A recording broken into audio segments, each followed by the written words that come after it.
All right, guys, welcome back to another voiceover breakdown. This week we are looking at a cool setup that I really like to use from the half butterfly guard. Sort of a cool transition from kind of a modified X guard into, I guess, what I would call a more modern backside 50-50 heel hook. Kind of popularized, I'd say, probably by Lachlan Giles, who had a lot of success with this style of heel hook in the ADCC Absolute division, earning him a bronze, submitting some big names, some big guys. So this is kind of a fun way that I've been playing with to get to that position. So let's start here and take a look. So we're going to start basically in a knee shield half guard here, okay? So what I'm doing with my right leg is I'm just sort of playing a high knee shield here. This is sort of a bit of a style that Lachlan Giles plays. Sometimes people play a knee shield more on your opponent's hip, or I've shown it in the past as your knee doing maybe like a 45-degree angle across their chest. But in keeping with the Lachlan Giles theme, we're going to keep it a little bit to the way he likes to do it. And so he keeps kind of almost his shin in front of his opponent's shoulder, and just a different way to kind of frame with it, okay? So we've got our knee shield there.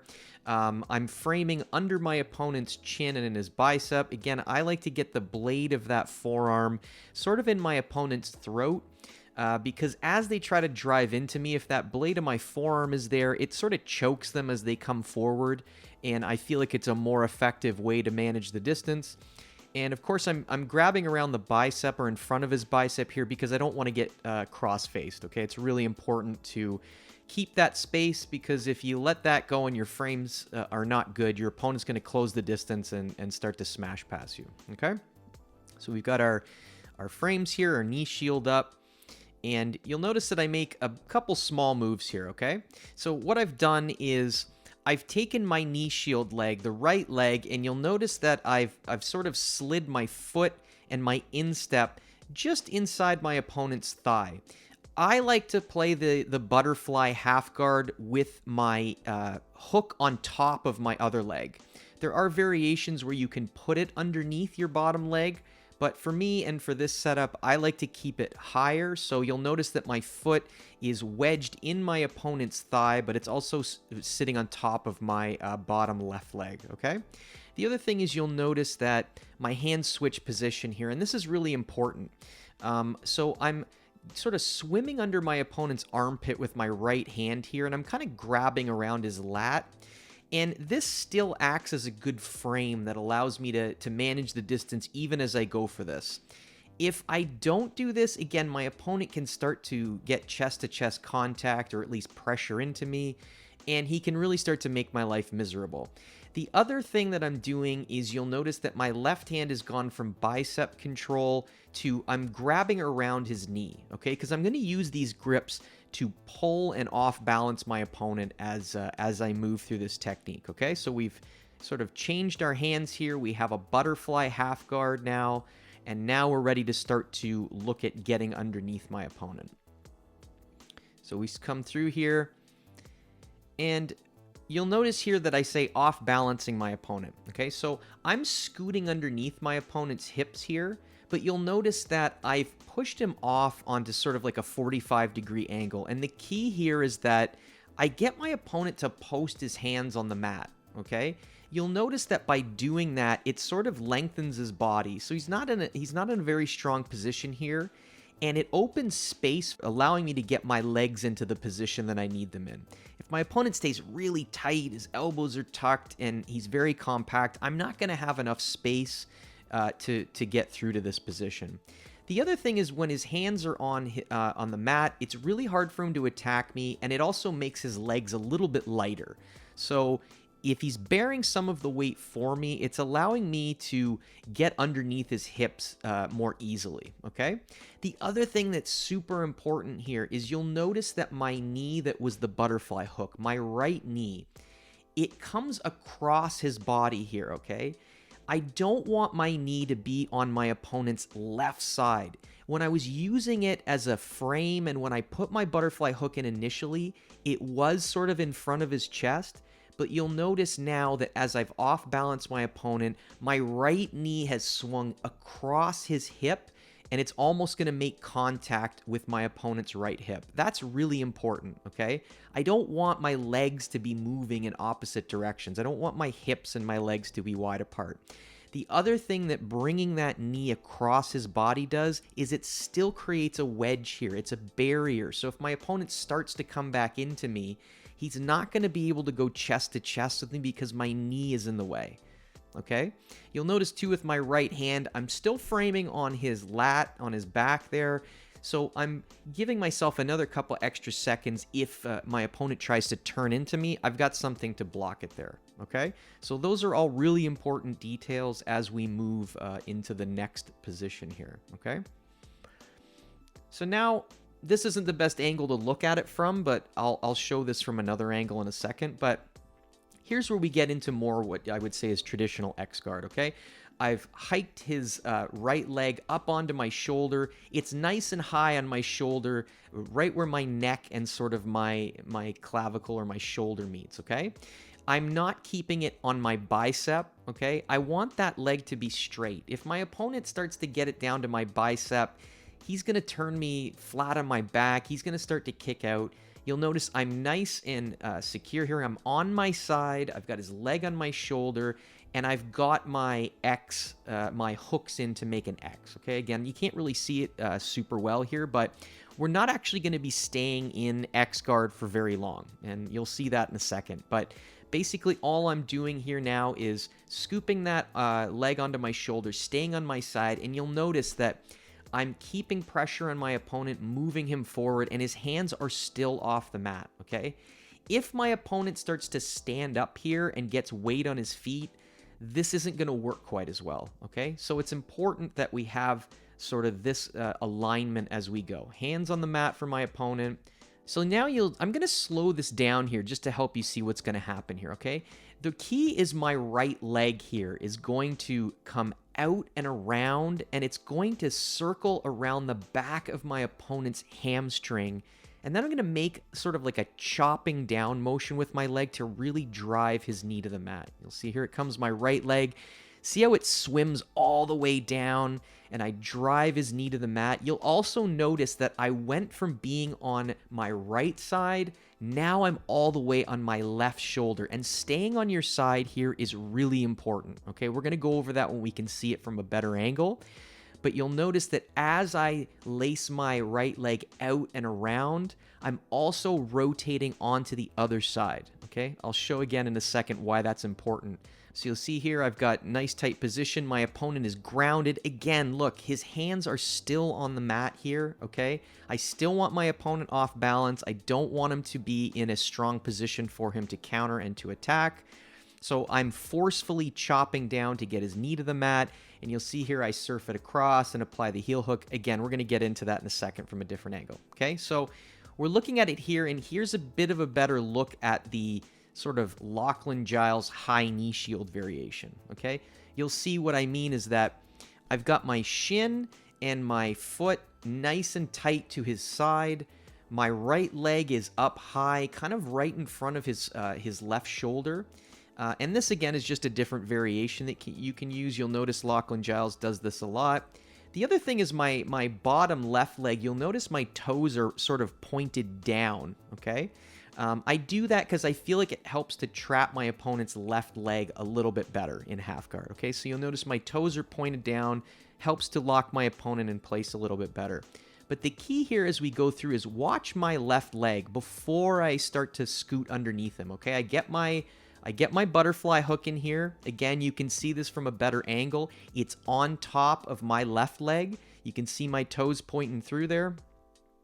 And watch my left leg now. It drops into the center before I start to pull myself underneath my opponent, okay? That's really important because, one, I can sort of dig my heel into the ground or my foot into the ground to help scoot my weight underneath my opponent. And the other thing is that my left leg is going to have to come through and around. So it's freeing my leg up to be more mobile, it's helping me get underneath, and it's ultimately going to put my leg in a position where I need it for the next step, okay? We'll slow it down here, and you'll see I drive, I pull myself underneath, and look where my left leg ended up. It went right on his hip there, basically into a single leg X position right now, okay? Again, I scoop it up onto my shoulder. And this is a bit of a different variation. You don't have to go to traditional X guard. You can. It's with this position, I sort of like to, and this is just personal preference, there's nothing wrong with using your left foot as a traditional X guard hook here, but sometimes what I like to do to get better control to push my opponent's left leg, do you see how off balance my opponent is? Because I'm pushing off with my left leg. I'm creating all kinds of space here. I'm keeping his weight on his hands. It's really hard for him to do anything here, okay? So what I'm doing there is I'm not removing my right leg until I put my left leg behind his knee. You'll see there's a little change here. See how my right leg is in the pit of his left knee? I don't start to move on to the next step until I replace my right leg with my left toes right there. Okay? So I'm not leaving space for him to be able to turn and face me. I replaced my foot, so my left foot now is pushing him away. So it's a subtle difference, but that little footwork exchange is really going to help to stretch your opponent out. It's going to really help you to create the space you need. And the more off balance and the wider your opponent is based out, the easier this setup is going to be, okay? So we're just going to run it through slowly here. You'll see my right leg now chop out and around his hamstring. The other piece that's really important here as my leg comes out and around as I chop down is, I'm going to pause it right here. Look where my leg is in terms of, in relation to my opponent's hamstring. I'm chopping down as high as I can, okay? I'm going almost to the point where I'm hitting my opponent in the butt. And you might say, well, why do I need to chop down that high? It's because I need to make sure that I keep a nice deep knee line, okay? You're going to have to understand that your opponent may try to pull out here, and if his knee starts sliding from, right now it's basically around where my forearm is. If his knee starts to slide all the way to sort of in front of my left knee, I've kind of lost the position. If that's the case, we're left in kind of almost like a calf slicer position, not nearly as effective and not nearly as controlling. So as that right leg chops down, again, make sure it chops down nice and high up your opponent's hamstring, okay? That way you'll help ensure that you get the deepest knee line possible. Again, I'm going to freeze it here.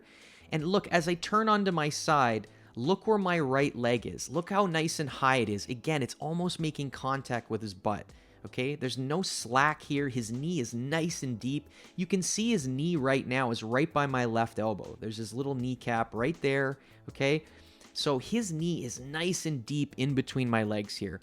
Think about it like an arm bar, okay? You don't want to go for an arm bar if your opponent's elbow scoots out from between your thighs, okay? If that's the point, if that's the case, then you've lost the leverage to hyperextend their elbow. In any knee bar or knee attack or heel hook, I want a nice deep knee line. I want to pull that knee nice and high into my body, closer to my chest. So securing the leg, okay? So we've chopped down. I'm pinching my thighs together here now. This is really important, okay? Because I need to create pressure on his knee or else he's going to just be able to sort of sprint or escape here, okay? But when you pinch your knees together and when you have his knee line nice and deep, and notice how I'm hugging his leg. My left arm is scooping, my neck is sort of compressed into his shin or his heel, so it's really keeping pressure on. When you do this the right way, and you tell your opponent to try to run out and escape their leg, you should be moving across the mat with them. That's how difficult it is for them to get out. Even when it's slippery, even in no-gi, the only real option your opponent has here is to sort of rotate to his left, okay? And so in order to hit this heel hook, I like to try to surf the leg and get the heel before he does that, okay? So again, I'm on my side here. I am not flat on my back. I'm not looking at the ceiling. I'm on my left shoulder. I'm squeezing my thighs together. So when we get to the finishing details here, you'll notice that I surf that leg across my body. I just use the term surfing. It's something that I heard from Josh Hayden a long time ago. So when I say surf, I basically mean take the foot and move it across your chest so that it's on the other side of your body. So basically his leg and his foot was on my left side. I've moved it across my chest now to the top on my right side. And you'll notice that this does a couple of things, okay? We are now in 50-50 right here, okay? We weren't until we surf it across, but once his foot is in this position, we are now in 50-50, okay? The other thing is that by surfing his leg across the top, it really exposes his heel, okay? It's a nice big target. It's really hard for him to defend. Again, the only real recourse your opponent has here is to roll to his left. But if we get to the heel first, it's far too late. This is actually a very similar situation and finish that Ryan Hall used to submit BJ Penn with, okay? Ryan Hall used a very innovative sort of diving rolling technique that almost looked like an Imanari roll, but it wasn't. It was designed to get him into 50-50, and he ended up getting in just this position. And BJ Penn, not being familiar with it, rolled sort of the way that feels right, but it was the wrong way to go. But it was really the only option he had. But by that point, Ryan Hall had his heel, and it was too late. Okay, so as we move through the finishing details here, okay, I get a nice bite on his heel here. I'm just going to freeze it right here. You'll notice that there's no space. I choose to go with a butterfly grip here. It's sort of a forearm to forearm style grip. You could gable grip here as well. But the key is that there's no space, okay? If you look at the heel where it's in my arms, there's no little windows of space. That's so important. I see people getting really weak grip when it comes to securing the heel, and there's all kinds of space, and your opponent is going to be able to slip their heel out. You're going to be sacrificing tightness and tension, and it's not going to be as effective, okay? So I'm not going to go over sort of the butterfly style grip that I'm using here, but whatever you choose to do, just make sure it's nice and tight and that there's no space, okay? Because there's already a significant bend in my opponent's knee, I start to feel tension in their knee right here, okay? This is a very powerful heel hook. You do not have to have a huge motion to finish it, okay? So what I'm looking to do basically is I hug that heel nice and tight. I sort of start to pull it towards my center line, almost like I'm pulling it towards my nose, but I am not looking to belly down on this. I'm not looking to overly rotate to my left, okay? I'm going to pull it towards my body, and all I'm going to do is basically start to arch and extend my back, okay? You'll notice that I start to kind of look down towards the mat here, and all I'm doing is starting to really very simply arch my back a little bit. I'm going to arch my back and extend my legs, and the torque on their knee is so significant and tremendous. It takes virtually very little movement to create significant damage here. So when you do this technique, go very slow. Just get to that point where you feel the tension in your opponent's knee. You do not need to explode into this. You do not need to rotate hard to your left. Pull the heel towards your center line and start to extend your legs and your body, and you're going to feel a really significant torque on their knee. The other thing that I'll say too is as a detail for your opponent's safety is make sure when you drill this, understand that your opponent is going to want to roll to the left here because it feels like the right thing to do, because it feels like the easiest route to escape. But if my opponent were to powerfully explode to his left and turn to his left, he's actually putting the heel hook on himself, okay? So this isn't one that you should use carelessly. This is something that you should drill with a partner before you try to do it live, because both you and your partner need to understand the danger zones here, okay? So basically, I feel like if I get his heel in this position, it's pretty much a dead zone here. Your opponent really can't pull his knee out. If he goes to rotate to his left, he's only making it worse for himself. And he can't really rotate to the right because the way our legs are tangled, it's just a mess. So for me, this is pretty much a dead zone. The challenge is getting all these little pieces in place so that you can get the heel before they roll. But again, make sure that if you have the heel, don't let your opponent roll explosively to their left. It feels right, but I can tell you it is the wrong way to go. That's what BJ Penn did, and that's why BJ Penn's knee and ankle exploded.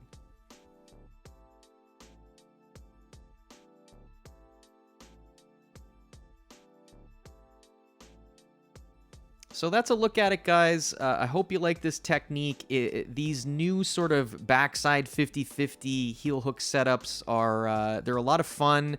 They're very difficult to escape, and they're not sort of setups that a lot of people see coming. It's a little bit newer. Like I said, Lachlan Giles had a lot of success in ADCC with this. So again, drill it carefully. Drill it with a partner that understands how to move the right way and also knows what the wrong way to go is. Try it out. Let me know what you think. Like always, guys, if you enjoy these voiceover breakdowns, please leave a message or a comment below. Let me know what you think. You can find me on Instagram if you have any questions or techniques that you'd like for me to address in other videos. I'm at PFed Music. I'm here. I'm on Facebook, all over the damn place, guys. I hope you enjoyed this video, and I will see you in the next one.